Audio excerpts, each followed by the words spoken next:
انا نحن نزلنا الذکر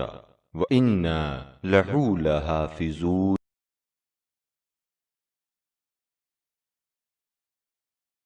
اعوذ باللہ من الشیطان الرجیم، بسم اللہ الرحمن الرحیم، الحمد للہ رب العالمین، ولا سیما بقیت اللہ فی الارضین، روحی و ارواح العالمین، لتراب مقدمہ الفدا، اجل اللہ تعالی فرجہ الشریف۔ عزیزان گرامی، السلام علیکم ورحمۃ اللہ وبرکاتہ۔ آج آپ کی خدمت اقدس میں ماہ ذیقعد کے فضائل اور ماہ ذیقعد کی چند اہم تاریخیں موضوع گفتگو انشاءاللہ آپ کی خدمت میں ہوگی۔ عزیزان، ماہ ذیقعد قرآن میں جن مہینوں کو حرمت والے مہینے قرار دیا گیا، یہ ان میں سے پہلا مہینہ ماہ ذیقعد ہے، اور مفاتیح الجنان میں شیخ عباس قمی روایت بیان کرتے ہیں سید ابن طاؤس سے، اور سید ابن طاؤس راوی ہیں کہ ماہ ذیقعد میں تنگی دور ہونے کی دعا بہت جلد قبول ہو جاتی ہے۔ اب لو وہ تنگی نفس کے حوالے سے ہو، لو وہ تنگی رزق کے حوالے سے ہو، لو وہ تنگی وقت کے حوالے سے ہو، یعنی جتنے اعمال اس مہینے میں آپ تنگی کو دور کرنے کے لیے کر سکتی ہیں، رزق کے حوالے سے آپ کر سکتی ہیں، وقت کے حوالے سے آپ کر سکتی ہیں، اس مہینے میں اپنی روحانیت کو بڑھانے کے لیے، اپنی معنویت کو بڑھانے کے لیے جو اعمال کر سکتی ہیں، ماہ ذیقعد سے بہتر کوئی اور مہینہ ابھی نہیں ہے۔ اور روایت میں ہے کہ جو شخص حرمت والے مہینوں میں سے، یعنی اس ماہ ذیقعد میں خاص طور پر تاکید کی جاتی ہے کہ 3 روزے جو رکھے گا، اور 3 روزے کی کیفیت کیا بیان ہوتی ہے، جمعرات، جمعہ اور ہفتہ، یہ 3 لگاتار جو روزے رکھے گا، پروردگار عالم اس کے لیے 9 سال کی عبادت کا ثواب بھی لکھے گا۔ دیکھیے، جہاں پر ہماری عبادتیں پروردگار عالم اس ماہ میں قبول کر رہا ہے، ہماری ریاضتوں کو قبول کر رہا ہے، ہماری نیکیوں کو قبول کر رہا ہے، اور نہ صرف قبول کر رہا ہے بلکہ نیکیوں کو کئی گنا زیادہ بڑھا کر پروردگار عالم ہماری نیکیوں کو اپنی بارگاہ میں قبول کر رہا ہے۔ وہیں پر ایک جملہ شیخ اجل علی ابن ابراہیم قمی یہ بیان کرتے ہیں کہ اگر جس طرح اس مہینے میں نیکیوں کا ثواب پروردگار عالم کئی گنا زیادہ بڑھا کر شمار کرتا ہے، بالکل اسی طرح گناہ کرنے پر بھی کئی گنا زیادہ کر کے گناہ اس مہینے میں لکھے جاتے ہیں۔ اور اس مہینے میں خاص طور پر اگر آپ کو تنگی دور کرنی ہے، نفس کے حوالے سے تنگی دور کرنی ہے، اپنی معنویت اور روحانیت میں اضافے کے لیے وہاں سے تنگی اگر آپ کو دور کرنی ہے، تو اس مہینے کی اتوار کو کبھی نہ بھولیے گا، کیونکہ اتوار کی جو ایک نماز بیان ہوئی ہے عزیزم، وہ بڑی فضیلت والی نماز ہے، اور فضیلت کتنی کہ اللہ کے رسول صلی اللہ علیہ وآلہ وسلم کا فرمان ہے کہ جو شخص اس نماز کو بجا لائے، نمبر 1 اس کی توبہ قبول ہو جاتی ہے، نمبر 2 اس کے گناہ بخشے جاتے ہیں، نمبر 3 قیامت میں دشمن اس سے راضی ہو جائیں گے، نمبر 4 اس کی موت ایمان پر ہوگی، نمبر 5 اس کا دین بھی سلامت رہے گا، نمبر 6 اس کی قبر وسیع اور روشن ہو جائے گی، نمبر 7 اس کے والدین اس سے راضی ہوں گے، نمبر 8 اس کے والدین اور اولاد کو مغفرت حاصل ہوگی۔ اور اگر آپ چاہتے ہیں کہ آپ کے رزق میں خدا برکت دے، آپ کے رزق میں خدا وسعت دے، تو اس رزق میں وسعت کے لیے اس اتوار کے دن کی نماز کو کبھی نہ بھولیے گا۔ پھر اس کے بعد اس کی فضیلت اور بیان ہوتی ہے کہ ملک الموت اس کی روح نرمی کے ساتھ قبض کرے گا، اور پھر اس کی موت بہت زیادہ آسانی سے ہوگی۔ نماز کا طریقہ کس طرح ہے، اور نماز کے طریقے پہ تھوڑا سا آپ غور کیجیے گا، دقت کیجیے گا کہ نماز کے طریقے میں بیان ہوتا ہے کہ اتوار کے دن غسل کریں، اور غسل کرنے کے بعد وضو کر کے 4 رکعت نماز پڑھیں کہ جس کی ہر رکعت میں سورہ الحمد کے بعد 3 مرتبہ سورہ توحید کی تلاوت کرنی، اور ایک مرتبہ سورہ فلق اور 1 مرتبہ سورہ ناس کی تلاوت کرنی ہے، اور پھر 70 مرتبہ استغفار کرنا ہے۔ یعنی کس طرح پڑھنا ہے، اسٹیپ بائی اسٹیپ میں آپ کی خدمت میں بیان کر رہی ہوں۔ غسل کرنا ہے، پھر وضو کرنا ہے، کیونکہ یہ غسل کفایت فقہی لحاظ سے نہیں کرتا نماز کے لیے، لہٰذا وضو کر کے 4 رکعت نماز 2 رکعت کر کے آپ کو پڑھنی ہے، کہ جس کی ہر رکعت میں سورہ الحمد کے بعد 3 مرتبہ سورہ توحید، 1 مرتبہ سورہ فلق اور ناس اور 70 مرتبہ استغفار کرنا ہے۔ آخر میں پھر یہ دعا پڑھنی ہے، لا حول ولا قوت الا باللہ العلی العظیم۔ اور پھر اس کے بعد جب نماز تمام ہو جائے، یہ دعا پڑھنے کے بعد پھر آپ نے ایک اور دعا بیان ہوتی ہے، اس دعا کو پڑھنا ہے، یا عزیزو یا غفارو اغفر لی ذنوبی و ذنوب جمیع المؤمنین والمؤمنات فإنہ لا یغفر الذنوب الا انت۔ یعنی اس کی معنوں پر بھی آپ توجہ کرتے ہوئے اس نماز کو بجلائیں۔ پروردگار عالم آپ کی تمام حاجتوں کو اپنی بارگاہ میں قبول فرمائے۔ یعنی اس کے معنی پہ اگر میں اور آپ توجہ دیں، اے غالب، اے بہت زیادہ بخشنے والے، بخش دے میرے گناہ اور بخش دے تمام مومن مردوں اور مومن عورتوں کے گناہ، کیونکہ تیرے سوا کوئی بھی گناہوں کا بخشنے والا نہیں ہے۔ بس عزیزم، ماہ ذی القعدہ کے فضائل بے شمار، اور اس کے بعد ماہ ذی القعدہ کی چند اہم تاریخیں آپ سب کی خدمت اقدس میں بیان کرنا، کہ سب سے پہلے ماہ ذی القعدہ کی پہلی تاریخ، کہ جیسا کہ ولادت بی بی معصومہ قم پہلی ذی القعدہ کو بیان ہوتی ہے۔ سن 173 ہجری میں جناب امام موسیٰ ابن جعفر کے خانہ اقدس میں جناب معصومہ قم کی ولادت ہوتی ہے، اور آپ کے والد کا اسم گرامی جیسا کہ ہم سب کو معلوم ہے کہ جناب امام موسیٰ ابن جعفر، اور آپ کی والدہ کا نام جناب نجمہ خاتون ہے، اور آپ وہ عظیم ترین خاتون، آپ وہ کریمہ اہل بیت کے جو امام رضا علیہ السلام کی بہن ہیں، اور آپ کا لقب معصومہ جو کہ آپ کے بھائی امام رضا علیہ السلام نے آپ کو عطا کیا۔ پھر اسی پہلی ذی القعدہ کو ہی چند باتیں اور آپ کی خدمت میں پیش کرنی۔ جنگ بدر سن 4 ہجری میں، یعنی جنگ بدر 2 جنگ بدر تاریخیں بتائی جاتی ہیں۔ جنگ بدر صغریٰ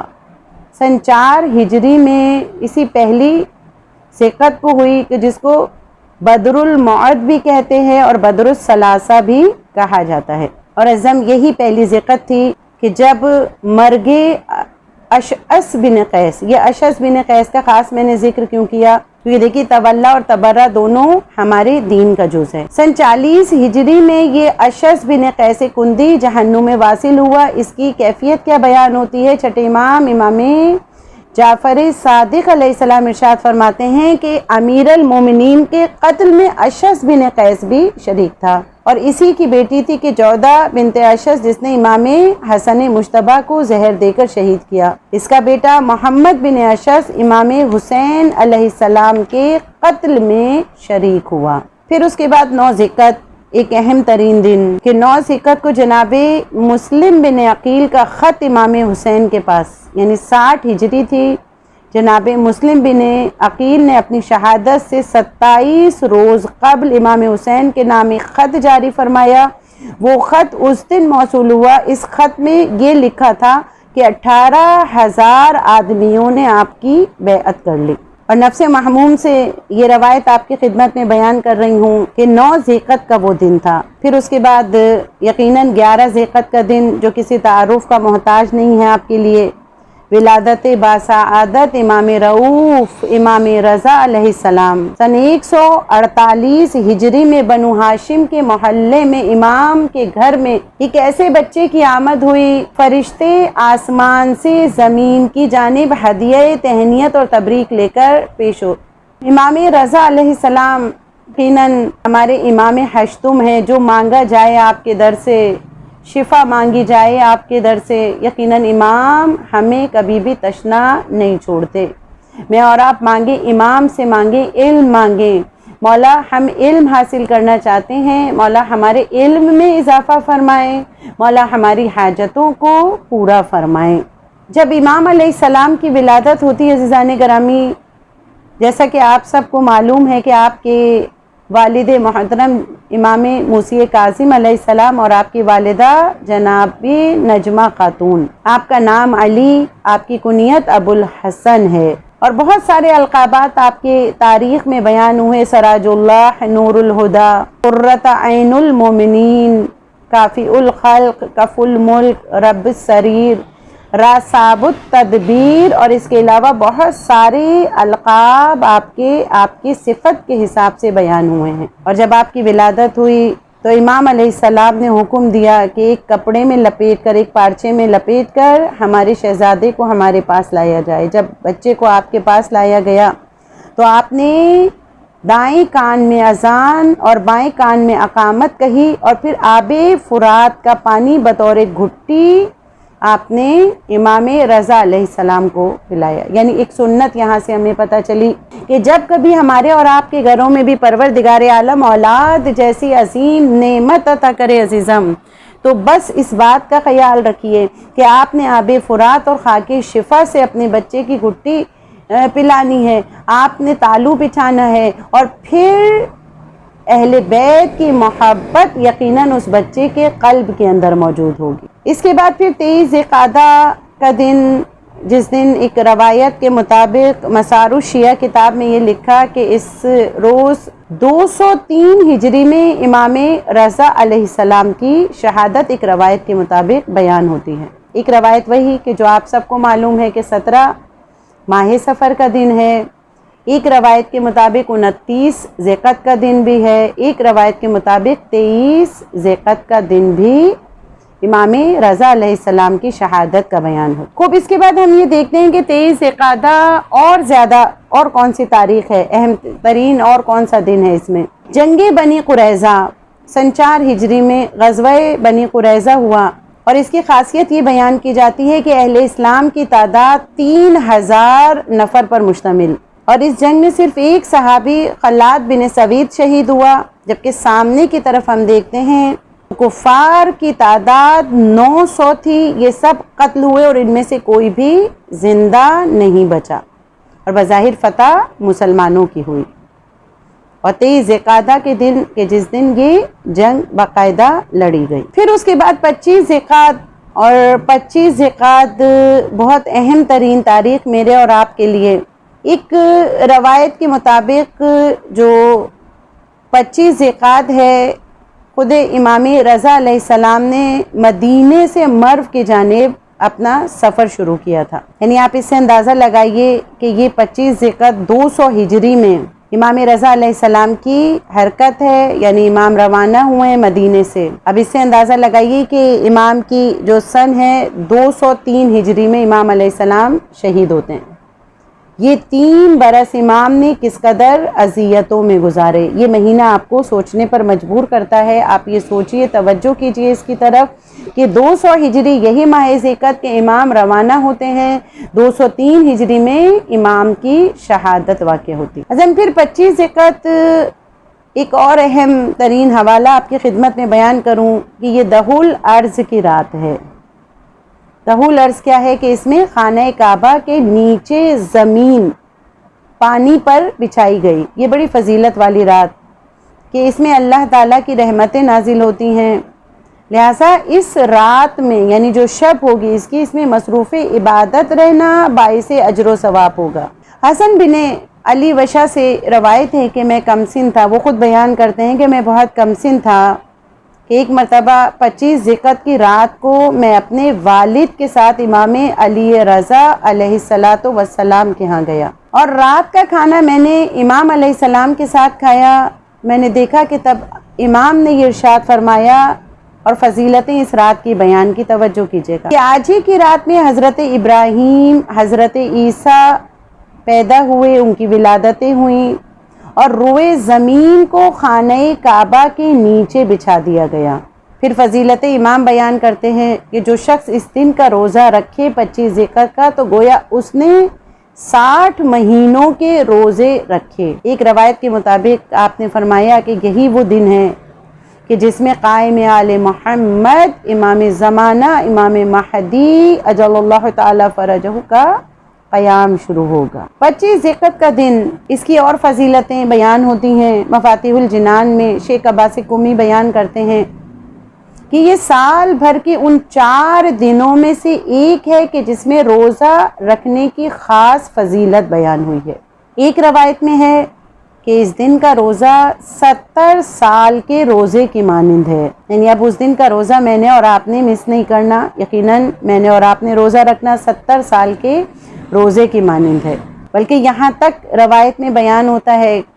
کہ اس دن کا روزہ 70 سال کے گناہوں کا بھی کفارہ ہے۔ پروردگار عالم ہم سب کو روزہ رکھنے کی توفیق عطا فرمائے۔ پھر ارشاد ہوتا ہے کہ جو شخص اس دن روزہ رکھے،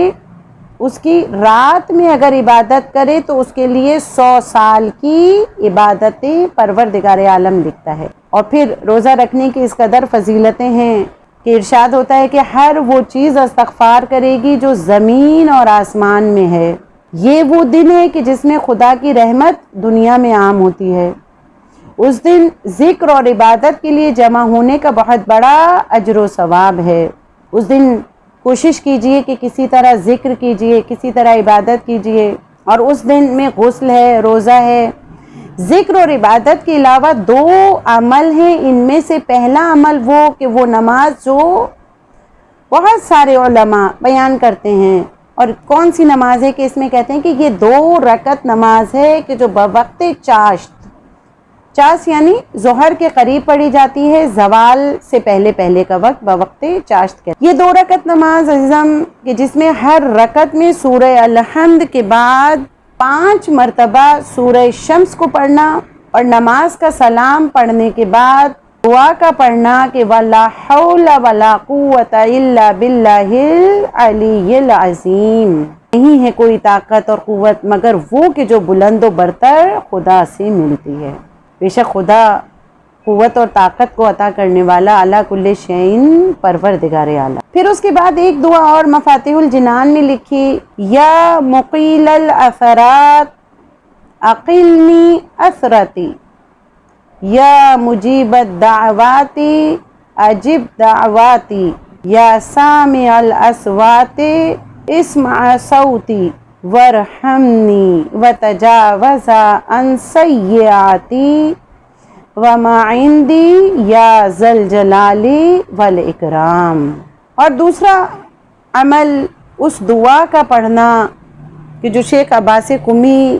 ارشاد فرماتے ہیں، کہتے ہیں کہ یہ دعا پڑھنا مستحب ہے، اور یہ دعا آپ کو مفاتیح الجنان میں مل جائے گی۔ اور پھر 25 ذیقعد کے دن یقیناً ہم اپنے پروردگار عالم کو پکاریں گے، پروردگار عالم ہمیں تشنا نہیں رکھے گا، یقیناً پروردگار عالم ہمیں جھولیاں بھر بھر کے عطا کرے گا۔ خداوند متعال ہم سب کی تمام حاجتوں کو اس دن کے صدقے میں پورا فرمائے۔ پھر اس کے بعد 26 ذیقعد کا دن، ماہ ذیقعد کے حوالے سے گفتگو آپ سب کی خدمت میں جاری۔ 26 ذیقعد کا دن، اور اس دن پیغمبر اکرم صلی اللہ علیہ وآلہ وسلم 10 ہجری کو صحابہ کرام کے ساتھ حجۃ الوداع اور غدیر کے لیے مدینے سے روانہ ہوئے۔ اور پھر اس کے بعد بات ہے آخری ذیقعد یعنی 29 ماہ ذیقعد کو ایک روایت کے مطابق شہادت امام جواد علیہ السلام، اور یہ کتاب ارشاد میں بھی روایت موجود ہے، اعلام الورا میں بھی موجود ہے، کشف الغمہ میں بھی یہ روایت موجود ہے، اصول کافی میں بھی یہ روایت موجود ہے، یعنی بڑی مستند روایت امام جواد علیہ السلام، امام محمد تقی علیہ السلام کی شہادت اس دن ہوئی۔